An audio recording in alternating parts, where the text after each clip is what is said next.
Biti nditaure nyaya here. Ndetaura nyaya Biti. Uya pano.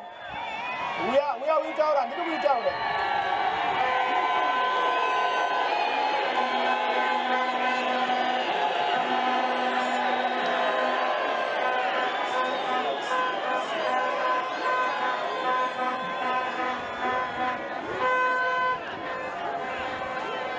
Aiwaka ndikaitaura prosisi ndechinzwa mwana otaura chamisa asi economist aiwaka president yakafanana na driver angaiti conductor angaiti winda anoroda bus une timuka vakambozviitaka andizve mudhara tsvangira aita pinda muinclusive tinana Mugabe you remember chaakaita aenda kurari mudhara ndakuzvitaura nhasi bhoza asina basa mudhara ataura pashowground paya akati chimudhara bemaki akati chimudhara akapromisa $11 million akapromisa mari tisina mari ndokubvatabva potikati mudhara wataura paya uchiti vanhu vanopiwa masivu 7 noakati masivu 7 tichakupai mumwe nemumwe mari $100 tikati mudhara takakuleta mari yawataura ndakaenda naBiti haiwanikwi unayo here mari tikanzi tsvagai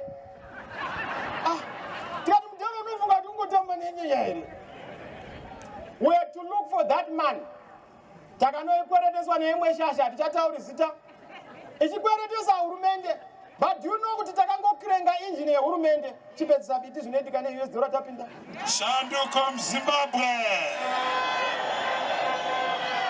Shanduko Zimbabwe Shanduko Zimbabwe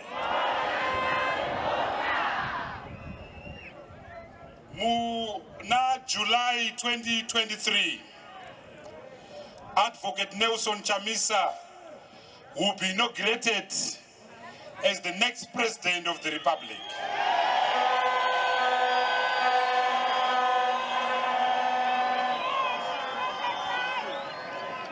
Top of the agenda will be stabilization of the economy. Nekuti vanhu vakwangwaya neupfumi. Vana mai muri kurepa nema prices. Zvinhu zvadhura. Mafuta adhura. Mukaka wadhura. Mazoe chaiwa nekala inenge yangu adhura. So the first thing that we will do, the first thing that the CCC government will do is to bring back the US dollar.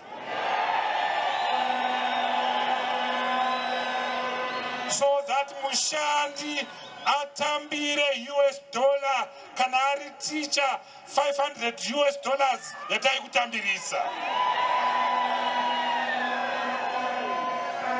So we'll dollarize again to bring back stability. Ma pension odzoreka, ma salaries odzoreka, ma teacher odzoreka kumabasa, ma doctor odzoreka kumabasa, ma hospitals oita mushonga. I thank you very much. Zikomo zikomo.